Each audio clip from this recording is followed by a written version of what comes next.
We moved to this piece of land just over 10 years ago. Our main objective was to grow our own food and give our kids a better life.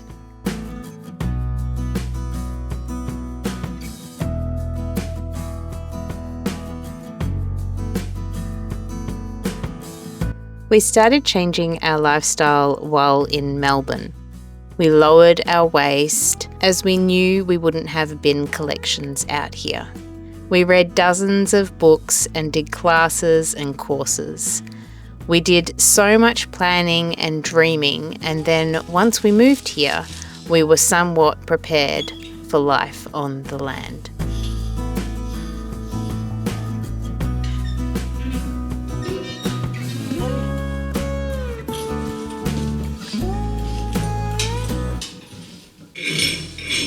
There were still plenty of things to learn as we went on though, such as rewiring fence lines, dealing with frost and wind, and a big one was living on solar power.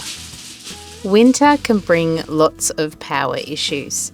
The first 5 years things went smoothly, perhaps because of coming out of the drought years. We moved here just at the end of the dry seasons, so the sun shone brightly and we had so much power. Then in 2020, we started to lose power at times, and this became really stressful for us. We'd have 3 or 4 consecutive days of cloud, and the amount of rainfall was very high.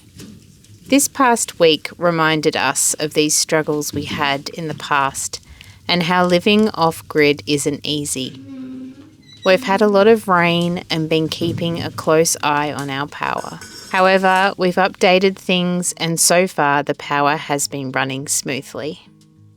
With all the rain and cold weather, it's been the perfect opportunity to slow down and rest.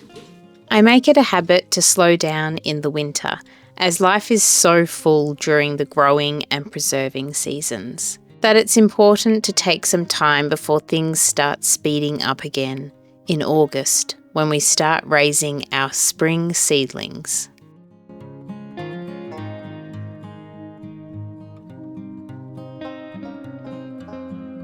We celebrated winter solstice and felt the winter really set in with the heaviest frost we've had so far.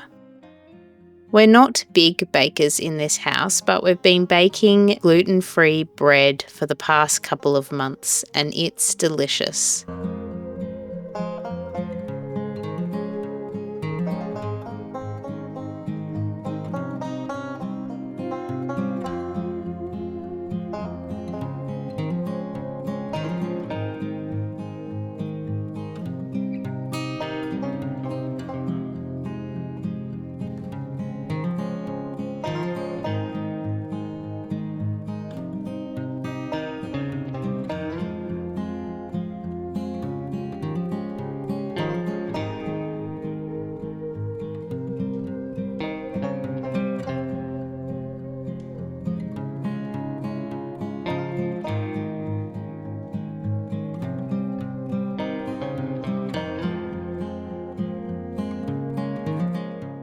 We're also working through our preserves of food grown on our property.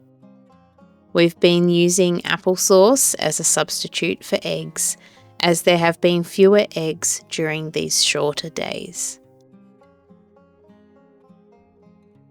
The garden is less inviting with the wet and cold weather, and it might be a bit too late for the grass to grow much after the dry summer and autumn, but it still looks beautiful out there.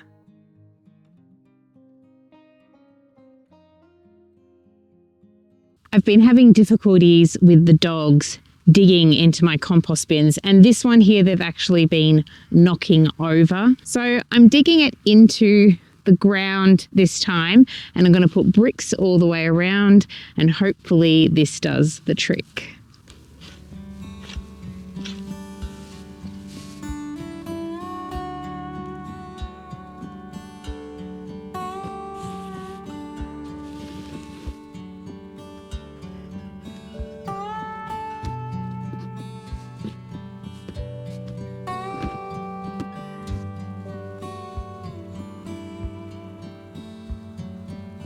one of you mentioned to put coffee grounds on the area where I've spread the mushroom block. So I've got some coffee grounds from my parents and I'm gonna go ahead and sprinkle it over the area.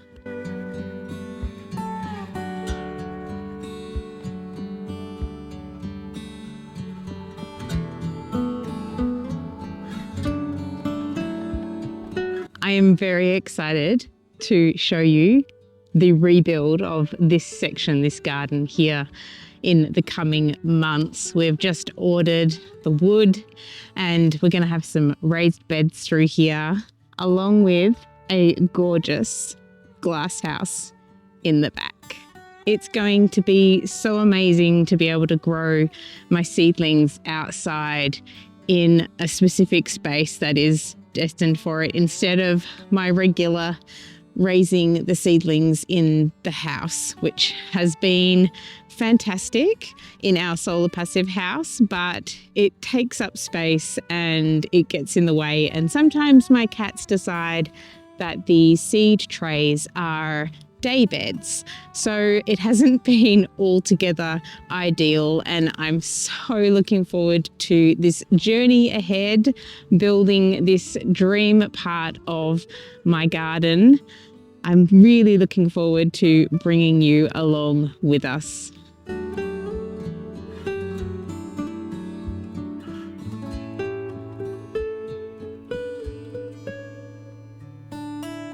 And once again, thank you so much for watching this little video of mine.